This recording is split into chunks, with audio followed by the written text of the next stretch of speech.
भूतों का वृद्धाश्रम, भूतिया ओल्ड एज होम। सिद्धार्थ और उसकी पत्नी संजना दिल्ली में रहते थे। हाल ही में उन दोनों ने एक लग्जरी फ्लैट खरीदा था। एक दिन जब सिद्धार्थ ऑफिस से घर लौटा तो उसने देखा कि संजना फर्श पर पोछा लगा रही है। संजना, तुम क्यों पोछा लगा रही हो? क्या आज काम वाली नहीं आई? काम वाली आई थी, उसने पूरा घर साफ किया और चली भी गई। लेकिन तुम्हारे पापा ने आज YouTube पर देखकर फिर कोई बेकार सी डिश बनाने की कोशिश की और पूरा घर गंदा कर दिया। कितने दिनों से तुमसे कह रही हूँ कि तुम अपने पापा को किसी वृद्धाश्रम में भेज दो। वहाँ वे अपनी उम्र के लोगों के साथ रहेंगे तो ठीक रहेगा। मैं ऑफिस का काम देखूं या तुम्हारे पापा की सेवा करती रहूं? या तो तुम अपने पापा को ओल्ड एज होम भेज दो या मैं अपने घर जा रही हूँ। गुस्सा मत करो, मैं कल ऑफिस से लौटते समय किसी वृद्धाश्रम से बात करके आऊंगा। सिद्धार्थ को उसके दोस्त रमन ने बताया कि धौला कुआं जाने वाली रोड पर एक ओल्ड एज होम है। सिद्धार्थ शाम को ऑफिस से निकलने के बाद धौला कुआं वाले ओल्ड एज होम को ढूंढने निकल पड़ा। वह अपने मोबाइल पर मैप देखते हुए आगे बढ़ रहा था।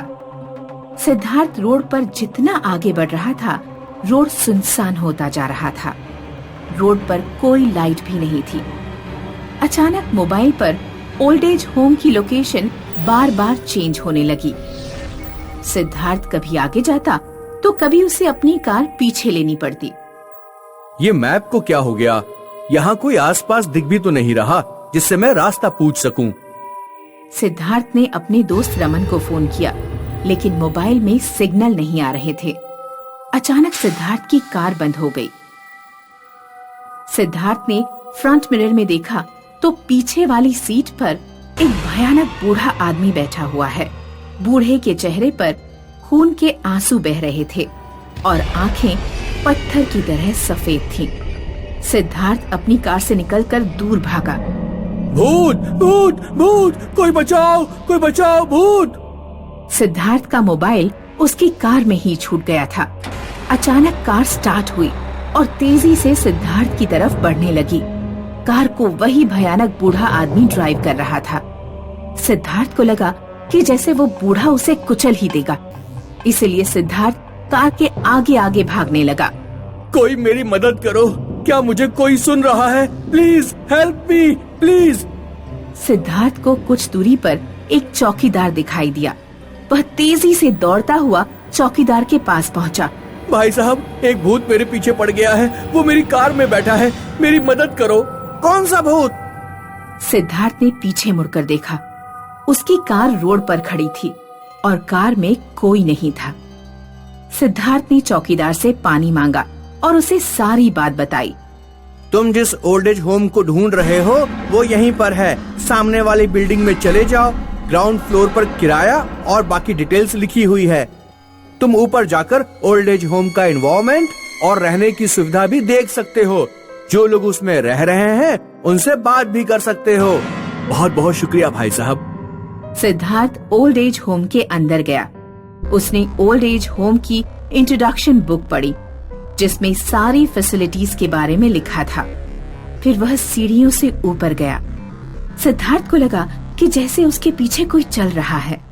वह बार बार पीछे मुड़कर देखता, लेकिन पीछे कोई दिखाई नहीं देता। जब वो रूम गैलरी से गुजर रहा था तो अचानक एक रूम की खिड़की से किसी ने सिद्धार्थ की गर्दन पकड़ ली। सिद्धार्थ का दम घुटने लगा। बचाओ, बचाओ, बचाओ, कोई मेरी मदद करो। कुछ देर बाद हाथ खिड़की के अंदर चला गया और एक बूढ़ा आदमी जो खून के आंसू रो रहा था सिद्धार्थ के पास आया। मेरी मदद करो बेटा, मुझे यहाँ से ले चलो, मुझे यहाँ बहुत अकेलापन महसूस होता है। सिद्धार्थ ने किसी तरह बूढ़े आदमी से अपना पीछा छुड़ाया और नीचे की तरफ भागा, लेकिन एक बुढ़िया ने उसका रास्ता रोक लिया। बुढ़िया की आंखें सफेद थीं और वो भी खून के आंसू रो रही थी। यहाँ से मत जाओ बेटा, यहाँ बहुत अकेलापन है। तुम यहाँ रहोगे तो मुझे परिवार जैसा महसूस होगा। मुझे छोड़कर मत जाओ बेटा। सिद्धार्थ बुढ़िया को धक्का देकर भागा, लेकिन बुढ़िया ने सिद्धार्थ की टांग पकड़ ली। पीछे से बूढ़ा भी आ गया। बूढ़ा और बुढ़िया सिद्धार्थ को टांगों से खींचकर कहीं ले जाने लगे। सिद्धार्थ एक कमरे में पहुंच गया जहां कई बूढ़े बुरी तरह रो रहे थे। सब चिल्ला रहे थे कि उन्हें ओल्ड एज होम से बाहर निकाला जाए। सिद्धार्थ ने जमीन पर एक बंदूक पड़ी देखी।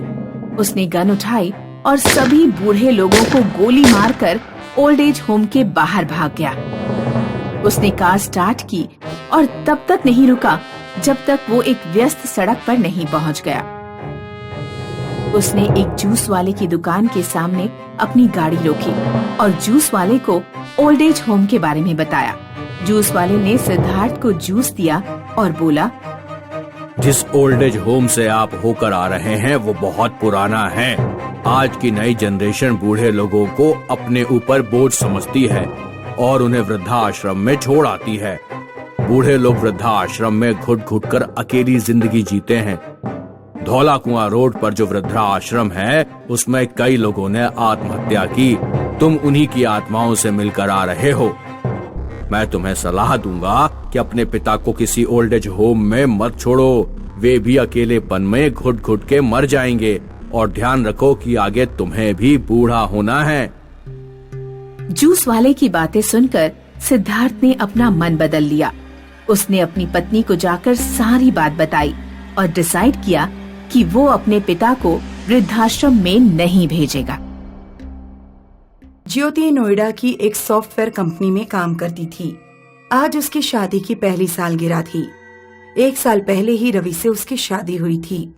डार्लिंग, मैं तुम्हारे लिए क्या गिफ्ट लेकर आऊं? किसी गिफ्ट की जरूरत नहीं। मेरा सबसे बड़ा गिफ्ट तो तुम हो। कोई न कोई गिफ्ट तो मैं जरूर लेकर आऊंगी। उस रात ज्योति ऑफिस से लौटते समय एक गिफ्ट शॉप पर रुकी। ज्योति ने बड़ा सा गिफ्ट खरीदकर कार में पीछे वाली सीट पर रखा और ड्राइविंग सीट पर बैठ तेजी से कार चलाने लगी। अचानक बीच रास्ते में उसकी कार बंद हो गई। अब इसे क्या हो गया? ज्योति ने देखा कि पीछे वाली सीट पर रखा गिफ्ट हिल रहा है। जब कार बंद है तो ये गिफ्ट कैसे हिल रहा है? ज्योति रवि को फोन करने ही जा रही थी कि तभी गिफ्ट में से एक भयानक चुड़ैल बाहर निकली, जिसके हाथ में मोटी रस्सी का फंदा था। चुड़ैल ने ज्योति के गले में फंदा डालकर ड्राइविंग सीट पर ही उसका गला घोट दिया। उधर रवि घर पर ज्योति का इंतजार कर रहा था। रवि कई बार ज्योति को फोन कर चुका था, लेकिन फोन रिसीव नहीं हुआ। आखिरकार वो ज्योति को ढूंढने गया। उसने देखा कि रोड पर एक जगह बहुत भीड़ लगी हुई है। रवि ने भीड़ के अंदर जाकर देखा तो ज्योति की लाश ड्राइविंग सीट पर पड़ी हुई थी और उसके गले में मोटा फांसी का फंदा था। अपनी शादी की पहली सालगिरह पर ऐसा गिफ्ट पाकर रवि को गहरा सदमा पहुंचा। कई दिनों तक वो अपने फ्लैट से बाहर नहीं निकला। एक दिन ज्योति की दोस्त खुशबू और मेघना रवि के घर आए। रवि, जो होना था वो हो गया। तुम्हें अपनी जिंदगी में वापस लौटना चाहिए। मेरी और ज्योति की किसी से कोई दुश्मनी नहीं थी। मुझे समझ नहीं आता कि कोई उसे क्यों मारेगा, और वो भी फांसी का फंदा लगाकर। कुछ भी हो, मैं ज्योति की मौत का पता लगाए बिना अपनी जिंदगी में वापस नहीं लौटूंगा। खुशबू और मेघना अपने घर लौट गए। रात में खुशबू ने मेघना को फोन किया। यार, मेरा रवि पर दिल आ गया है। उसका दर्द मुझे अब उसकी ओर खींच रहा है, तो तू उसे अपने दिल की बात बता दे। खुशबू मेघना से बात कर रही थी, तभी उसके रूम का पंखा अपने आप चलने लगा। खुशबू ने स्विच बोर्ड की तरफ देखा। पंखे का स्विच बंद था। अरे यार, अब ये पंखे को क्या हो गया? खुशबू बोर्ड की तरफ गई। अचानक बोर्ड से एक भयानक हाथ निकला और उसने खुशबू की गर्दन पकड़ ली। खुशबू बुरी तरह चिल्लाने लगी। उसका फोन हाथ से छूटकर गिर गया। उधर मेघना को फोन पर खुशबू के चीखने की आवाज सुनाई दे रही थी। खुशबू, क्या हुआ? क्या हो रहा है वहाँ पर? खुशबू! मेघना तुरंत अपनी कार से खुशबू के फ्लैट पर पहुंची। मेघना ने देखा कि खुशबू फांसी लगाकर पंखे पर लटकी हुई है। कुछ दिनों बाद रवि मेघना के घर पहुंचा। ज्योति और खुशबू को मारने वाला कोई एक ही है। दोनों के गले में फांसी का फंदा मिला है और हम जानते हैं कि दोनों ने सुसाइड नहीं किया है। अगला नंबर तुम्हारा हो सकता है मेघना, कि तुम तीनों बहुत पहले से एक दूसरे की दोस्त हो। मुझे बताओ, क्या शादी से पहले तुम्हारी ज्योति और खुशबू की लाइफ में कुछ ऐसा हुआ था जिसके बारे में मुझे नहीं पता है? मेघना रोने लगती है। बताओ मेघना, क्या हुआ था, बताओ। ये कॉलेज टाइम की बात है। मैं, ज्योति और खुशबू अपने कॉलेज के एक प्रोफेसर माधव मिश्रा पर मरते थे क्योंकि वो बहुत हैंडसम थे। एक दिन हम तीनों ने प्रोफेसर से हमारे साथ शिमला चलकर मौज मस्ती करने को बोला। प्रोफेसर ने हम तीनों को डांट दिया। हम तीनों को बहुत गुस्सा आ गया क्योंकि हमारे अहंकार को चोट पहुंची थी। हमने प्रोफेसर पर छेड़छाड़ का झूठा आरोप लगा दिया। प्रोफेसर की पूरे कॉलेज में बदनामी हो गई, जिससे हम तीनों को बहुत खुशी हुई। लेकिन कुछ दिनों बाद खबर आई कि बदनामी से परेशान होकर प्रोफेसर और उसकी पत्नी ने फांसी लगा ली। मुझे डर है कि प्रोफेसर या उनकी पत्नी की आत्मा ने ज्योति और खुशबू को मारा है। मुझे बहुत डर लग रहा है रवि। मैं अपनी गलती पर बहुत शर्मिंदा हूँ, पर अब मैं क्या करूँ, मुझे कुछ समझ में नहीं आ रहा।